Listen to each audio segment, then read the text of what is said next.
12월 25일이지요. 많이 다 아시다시피 성탄절입니다. 그래서 성탄절은 크리스마스 이렇게 표현하기도 합니다. 우리가 인사할 때 메리 크리스마스 이렇게 인사를 하죠. 이것은 이제 메리라는 것은 이제 기쁘다, 뭐 행복하다 이런 뜻이고, 크리스는 그리스도라는 뜻이고, 마스는 예배하다 이렇게 의미가 있습니다. 그래서 우리 기쁨으로 그리스도께 예배합시다라고 인사를 하는 날이 성탄절이에요. 근데 이제 많은 사람들이 메리 크리스마스 하고 손을 내밀죠.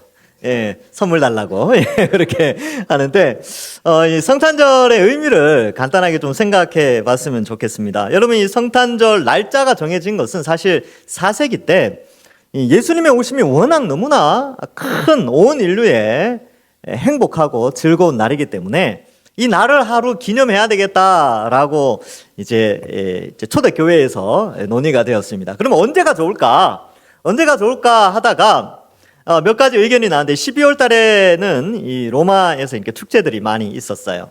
그런데 여러분들 그 성탄절이 가까워오면 꼭 여러분들이 먹는 게 하나가 있습니다. 요즘은 잘 안 먹어요. 요즘 잘 안 먹는데 옛날에는 많이 먹었어요. 성탄절이 되기 전에 먹었던 음식 뭐가 있을까요? 케이크도 있고, 예. 팥죽 먹었죠, 팥죽. 예. 팥죽을 먹으면 이제 성탄절이 가까워오는구나. 저는 어릴 때 성탄절 때문에 팥죽 먹는 줄 알았어요. 그런데 나중에 알고 보니까 동지 때 팥죽을 먹습니다. 근데 이 동지가 지나면 어떤 일이 이제 벌어지냐 하면, 해가 낮의 길이가 길어지기 시작합니다. 그래서 초대교회에서 성탄절은 예수님이 이 땅에 빛으로 오신 날이니까 빛의 의미를 강조하기 위하여 이 지구상에 이 해가 길어지는 때, 그때를 좀 상징한다는 의미에서 또한 동지가 지나서 이 성탄절 날짜를 잡은 거예요. 그래서 12월 25일이 되었는데, 북반구에 이제 기독교인들이 많았기 때문에 그랬습니다. 남반부 사람들은 한때는 좀 죄송하긴 하죠. 근데 북반부에 많은 예수 믿는 사람들이 있었기 때문에 4세기 때는 그렇게 날짜를 정하기도 했습니다. 그래서 12월 동지가 끝나고 낮의 길이가 길어지는 때를 기념해서 빛이 더 이 땅에 환하게 비치는 것을 상징하기 위하여 12월 25일로 정했습니다. 근데 실제로 성경을 살펴보면 제가 몇 번 말씀드렸지만 12월 달이 아니에요. 12월 달에는 목자들이 밤에 바깥에서 양떼를 이 풀을 먹일 수가 없습니다. 너무 춥기 때문에. 그래서 예수님이 오신 때는 겨울은 아니었어요. 그러나 초대교회 4세기 때 예수님의 오심을 기념하기 위하여서 여러 가지를 고려해서 12월 25일로 정하게 되었습니다. 그래서 그런 의미가 있고, 날짜가 중요한 것이 아니라 예수님이 이 땅에 오셨다라는 것의 의미가 중요하다는 것을 우리가 생각해야 합니다. 그런데 이 성탄절이 한 2000년 가까이 지내오면서 약간씩 왜곡되기 시작했어요. 이 성탄절의 성탄, 거룩한 탄생인데, 거룩한 탄생의 날에 예수님이 오신 것을 축하해야 되잖아요. 그런데 사람이 바뀌기 시작합니다. 산타클로스가 성탄절의 주인공이 되기 시작했어요. 산타클로스의 본명은 성 니콜라스죠. 이 사람은 3세기 터키 지역의 미사라는 지역의 대주교로 있었는데, 이 사람이 다른 대주교와는 다르게 이렇게 자선을 많이 베풀었대요. 그래서 그 이름을 기념하기 위하여서 이 성 니콜라스, 성자를 붙여가지고 성인의 이름을 붙여서 니콜라스 대주교를 기념하는 날로 했는데, 점점 사람들이요, 이제 선물 받는 것에 좋아하니까 예수님도 예수님이지만 산타가 더 이렇게 의미 있게 다가오는 날로 조금 바뀌어버린 게 좀 아쉽기는 해요.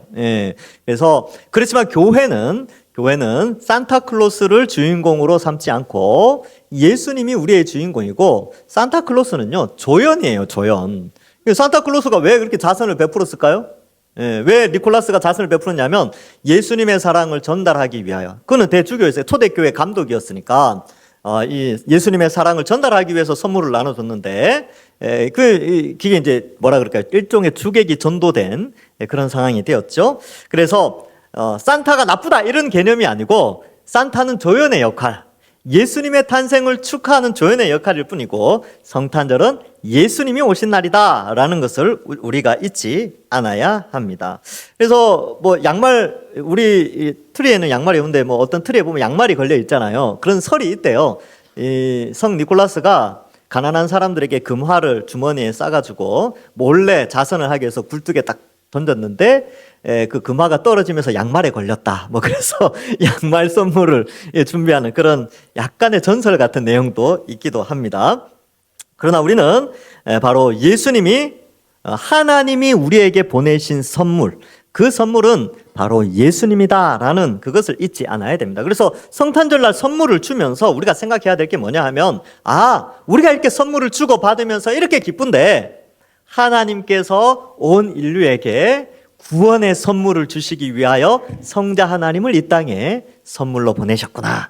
예수님이 우리의 참된 선물이구나 라는 것을 우리가 기억해야 합니다. 근데 오늘날에는 이 성탄절을 거부하는 그런 사람들도 있어요. 어떻게 거부하느냐 하면 메리 크리스마스가 전통적인 성탄절의 인사인데 요즘은 해피 할리데이 이렇게 표현하는 사람들도 있어요. 왜냐하면 성탄절의 종교적인 그런 것들을 빼고 이렇게 서로가 이렇게 화합하자 그런 의미에서 뭐 이렇게 하는데 그것은 굉장히 잘못된 것입니다.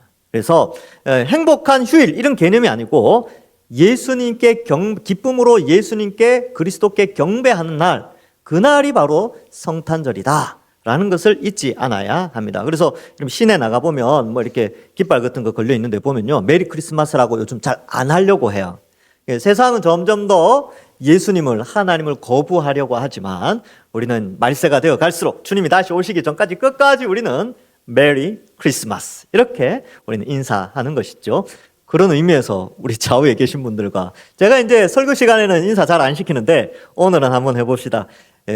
우리는 메리 크리스마스 이렇게 인사하는 것이죠. 좌우에 계신 분들하고 다시 한번 메리 크리스마스. 예, 기쁨으로 그리스도께 경배합시다. 자, 이제 말씀을 좀 볼까요? 우리가 익히 아는 말씀이지만 해마다 이 본문을 살피지만 그래도 해마다 본문을 살필 때마다 저는 기뻐요. 야, 예수님이 이렇게 오셨구나. 우리가 주일 오후 시간에는 누가복음 2장 1절부터 7절의 말씀을 살폈는데 왜 아우구스투스 시대에 왔는가? 아우구스투스가 이 유럽과 아시아와 아프리카를 통일했어요.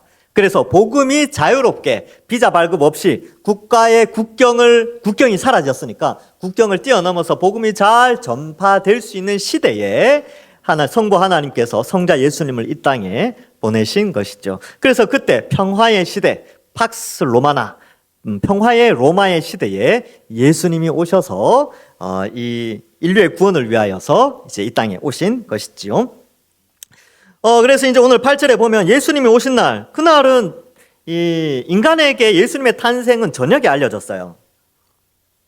마태복음에 보면 동방의 박사들이 하늘의 별을 보고 오거든요. 여러분, 하늘의 별을 보려면 낮에는 볼 수가 없어요. 밤에만 볼 수 있죠. 이 동방의 박사들도 밤에 예수님께 경배하러 왔고요. 이 목자들도 이제 밤에 예수님께 이제 오게 됩니다. 그래서 예수님의 출생을 늦은 오후나 초저녁쯤으로 그렇게 많이들 추측은 하고 있습니다.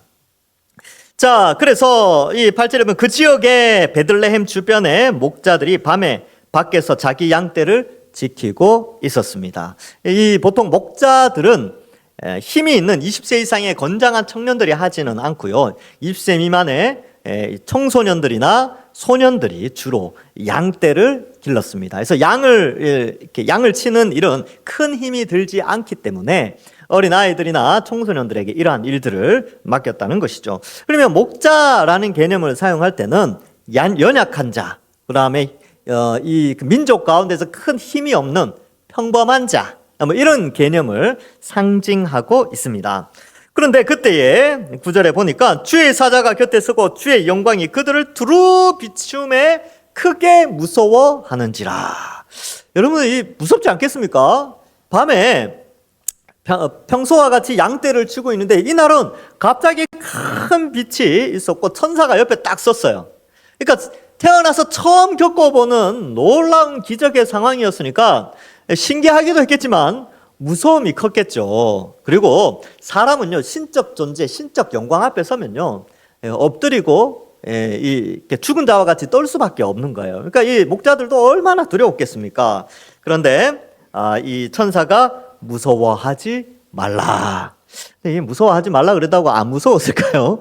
무섭긴 했을 거예요. 그렇지만 무서워하지 말라라고 하며 기쁨의 소식을 전달하기 때문에 그들은 두려워하지 않을 수 있었던 것이죠. 자, 이 목자는요, 어떻게 보면 유대인의 대표로 예수님을 맞이하는 사람이에요. 이방인의 대표로 예수님의 탄생을 맞이한 사람들은 동방의 박사들이죠. 그들은 동방에서 그 유대 땅이 아닌 동쪽에 있는 어떤 나라죠. 그 나라에서 오게 되는데 주로 이제 북동쪽으로 많이 보게 됩니다. 그래서 고대 바벨론이나 페르시아 이쪽에서 천문학이 많이 발전했었기 때문에 그쪽에 있던 천문학자들이 이제 별을 보고 오게 된 것이지요. 그래서 이방인의 대표로 예수님의 출생을 맞이하고 경배하기 위해서 동방박사가 왔다면 유대인의 대표로 누가 예수님을 맞이하는가? 바로 목자들이 예수님을 맞이하게 됩니다. 그러면 상식적으로 이 유대인의 왕이요 혹은 온 인류의 왕이 이 땅에 오셨다면 좀 높은 사람들이 와야 되지 않겠습니까? 그렇죠? 그럼 높은 사람이 와야 되는데 왜 목자들이 갔을까? 높은 사람들은요 그리스도가 이 땅에 오는 걸 원치 않았어요. 왜냐하면 자기들의 기득권이 사라지니까. 그래서 동방박사들이 헤롯에게 갔을 때 헤롯이 예수 그리스도를 죽이려고 했죠. 헤롯은 그리스도라는 걸 명확히 알았어요. 그리스도가 태어난다는 걸 알고 있었습니다. 그러나 헤롯과 서기관들과 대제사장은요, 그 그리스도가 지금 오는 걸 원치 않았어요. 그래서 지금 왔다 그러니까 베들레헴에 막 군사를 보내서 이제 일정한 계월수의 아래에 있는 애들은 다 죽이게 되는 것이죠. 그러니까 원치 않았어요. 그러니까 정말로 이 아기 예수님의 오심을 정말로 기뻐할 수 있는 사람이 누굴까? 그 밤에 누가 이 예수님을 맞이할 수 있는 유대인의 대표가 될 수 있을까? 바로 바깥에 양을 치고 있는 세상에서 볼 때는 사회적 약자처럼 보이는 어린아이와 같고 젊은 그런 청소년들 있죠. 오늘 이렇게 우리 청소년들도 와 있고 어린이들도 와 있는데 목자는 다 그런 연령대가 했어요. 그들이 먼저 예수님을 만나 뵌 것이죠. 왜냐하면 그들에게는 이해관계가 없어요. 그들은 그리스도가 오시는 것이 더 좋죠. 자기에게 손해되고 이익되고 이런 개념을 생각하지 않는다는 거예요. 우리 어린아이들 그런 거 생각하나요? 아니요. 그렇게 생각하지 않아요. 그냥 순수하게 맞아들이는 것이죠. 그래서 누가복음에서는 유대인의 대표로 목자가 예수님의 오심을 맞이하게 됩니다. 자, 그래서 10절에 보면 보라, 내가 온 백성에게 미칠 큰 기쁨의 좋은 소식을 너희에게 전하노라, 이렇게 말씀하고 있습니다. 온 백성이라는 것은 하나님이 택하신 하나님 나라의 백성들을 의미합니다. 그런데 하나님의 백성은요, 자, 생각해 봅시다. 천국은 의인이 갈까요? 죄인이 갈까요? 생각하세요.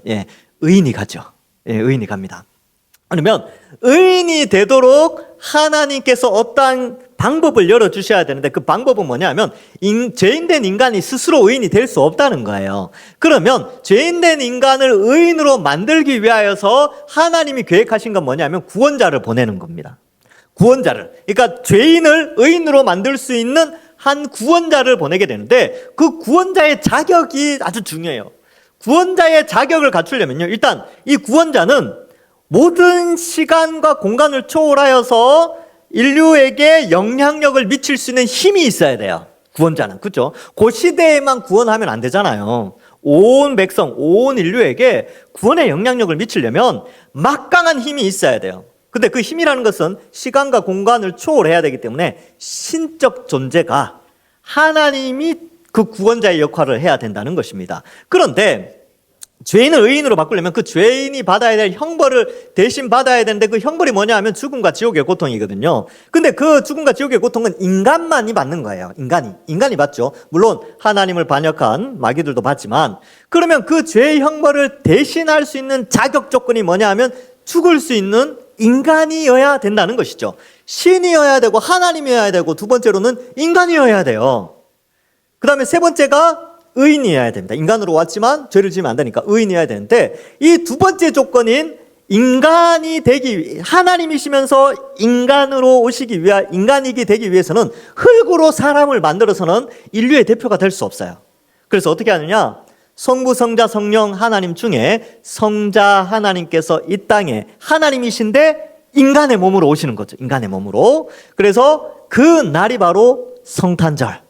그 날을 기념하는 날이 12월 25일 성탄절로, 크리스마스로 우리는 예배를 드린다는 것입니다. 그래서 어린 아기 예수로 오셨지만 그것이 시작이 아니라 원래는 영원 전부터, 창조 전부터 존재하셨던 분이 잠시 이 땅에 만들어진 이 지구상에 33년간 거주하시기 위하여서 이 땅에 완벽한 인간의 모양으로, 그래서 뭐 하늘에서 짠 이렇게 인간으로 나타나신 것이 아니고 마리아의 태에서 성령의 능력으로 인간의 태에 들어와서 이제 40주를 거치고 나서 출생을 하게 된 것입니다. 완전한 인간으로 오신 것이죠.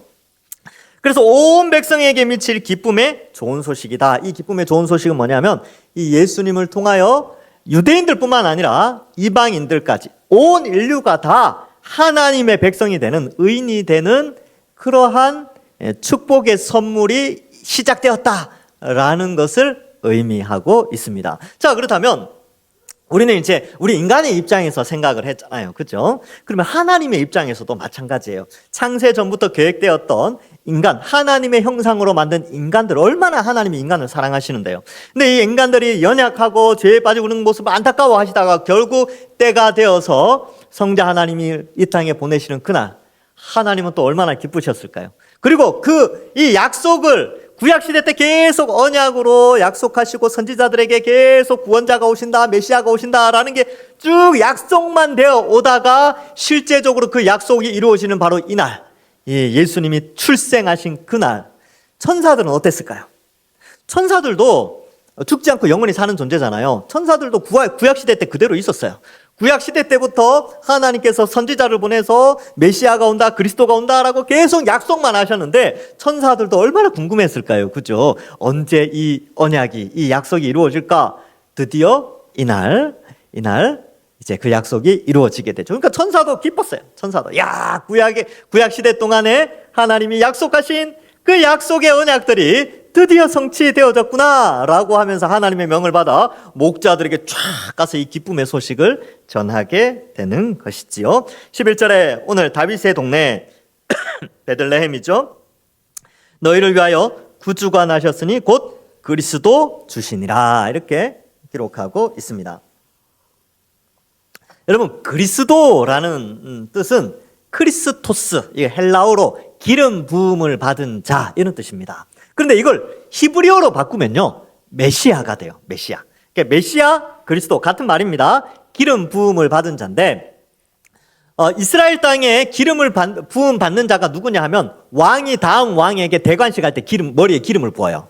그 다음에 선지자가 다음 선지자에게 사명을 넘겨줄 때 기름을 붓습니다. 엘리야가 엘리사에게 사명을 넘겨줄 때 머리에 기름을 부었죠. 그 다음에 대제사장이 그 다음 대제사장에 위임할 때도 이 머리에 향유를 붓게 됩니다. 그래서 기름 부음 받은 자, 그리스도라는 사상이 포로 후기에 발전할 때 어떻게 발전했냐면, 우리에게 오실 구원자 그리스도는 기름 부음 받은 사람인데, 그 사람은 왕이면서 제사장이면서 또한 선지자의 역할을 하시는, 그리하여 우리 이스라엘이 이 로마의 압제에서 벗어나 옛날 다윗 왕국과 같은 그런 나라가 될 것이야 라고 생각하는 것들이 발전하게 되었다는 것입니다. 그래서 그 그리스도가 오셨다라는 것이죠. 12절에 그래서 목자들에게 이야기합니다. 야, 너희가 이제 베들레헴 성 안에 들어가면 강보에 아이가 쌓여 있는데 세상에 어디에 누워 있다고요?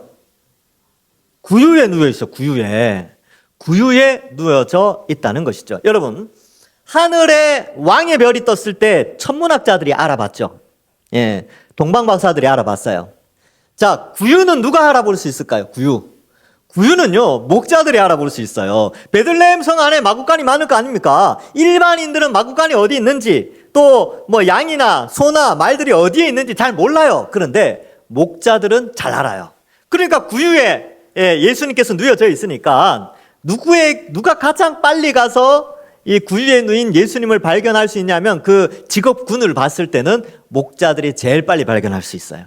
그런 의미에서 또 목자들에게 천사들이 나타나서 알려주는 것이죠. 그래서 구유에 누워 있는 아기를 보리니 이것이 너희에게 표적이라 하더라.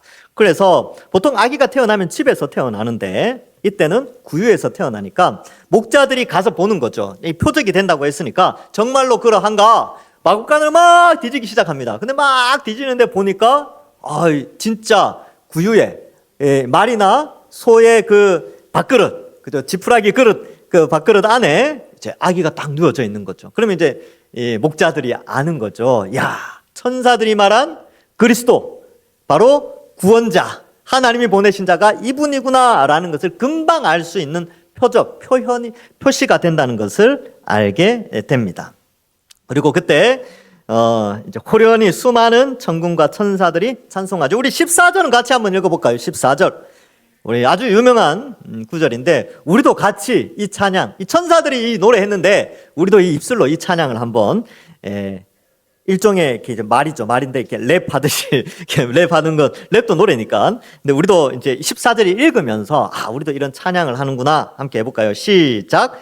지극히 높은 곳에서는 하나님께 영광이요 땅에서는 하나님이 기뻐하신 사람들 중에 평화로다. 아멘. 예. 하나님께 영광이 됩니다. 이 예수님의 출생은 하나님의 영광이 가장 찬란하게 나타난 것이지요. 여러분, 하나님의 영광이 나타난 것은 이 창조를 볼 때 하나님의 위대하심과 그 영광을 볼 수 있습니다. 이 지구의 아름다움, 지구가 자전하고 공전하면서 사계절을 누리고 생물들이 살아가고 이 동물들이 마실 수 있는 물, 생물들이 살아가는 물이 존재하며 우주가 있고 우주의 팽창 이런 것들을 볼 때 하나님의 영광을 노래할 수 있죠.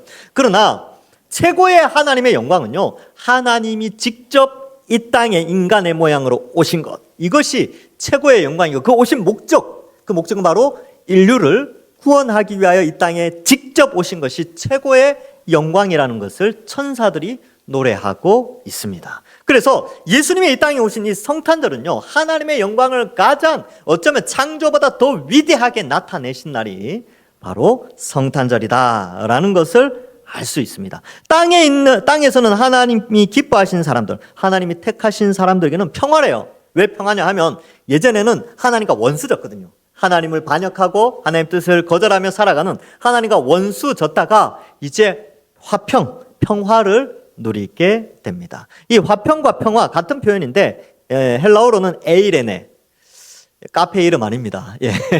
에이레네, 이게 이제 평화라는 뜻인데 예수님이 이 땅에 오신 것은 인간과 하나님 사이에 평화를 주시기 위하여서 이 땅에 오셨습니다. 그래서 히브리서에는 예수님을 대제사장 이렇게 표현하고 있습니다. 지극히 높으신 대제사장이시다.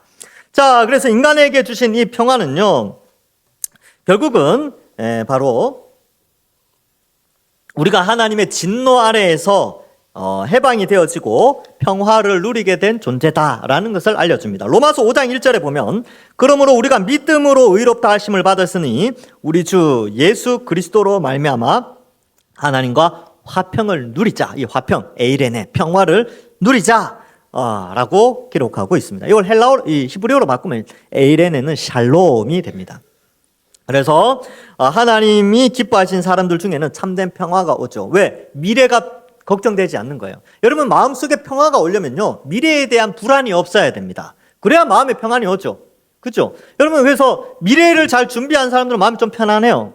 그렇죠? 왜? 우리는 하나님께서 우리의 미래를 확실하게 최고의 장소로, 천국으로 우리를 인도해 주신다고 약속을 하셨습니다. 어떻게 해요? 예수 그리스도를 믿음으로 말미암아. 그러니까 예수 그리스도를 믿음으로 말미암아 우리가 영원한 하나님 나라에 대한 미래가 확보되어졌으니까 마음에 평화가 있는 거예요. 비록 이 땅에서는 좀 힘들고 지치고 어려운 가운데 있다 할지라도 우리의 미래가 확보되어 있으니까 이 평화가 있게 되는 것입니다.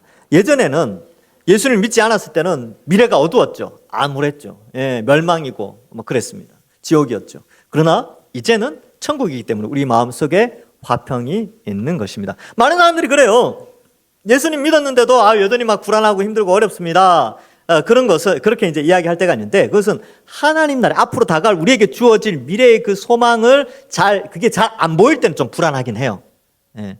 당장 눈에 보이는 것들만 보면 좀 불안하긴 한데, 그러나 성경을 통해서 우리에게 확실한 미래, 우리에게 주어진 영생 복락의 천국이 확보되어 있다는 사실을 우리가 기억하면 다시 한번 마음의 위로와 평강과 또 힘을 얻게 되는 것이죠. 그래서 천사들은 이제 떠나가죠. 그리고 목자들은 베들레헴으로 들어가게 됩니다. 그래서 16절에 보면 빨리 가서, 이렇게 되죠. 빨리 가서. 예수님의 탄생을 빨리 가서 막 달려갔을 것 같아요. 그래서 마리아와 요셉 그리고 구유에 누인 아기를 찾아서 이제 이야기를 하죠. 천사가 자기들에게 말한 이 아기에 대하여 말한 것. 그러니까 마리아나 요셉에 대한 이야기는 하지 않았어요. 이 아기, 예수님에 대한 이야기. 뭐겠습니까? 바로 온 백성에게 미칠 큰 기쁨의 좋은 소식이다. 그리고 구주, 그리스도가 바로 이 아기다라는 것을 명확하게 알려줬겠죠.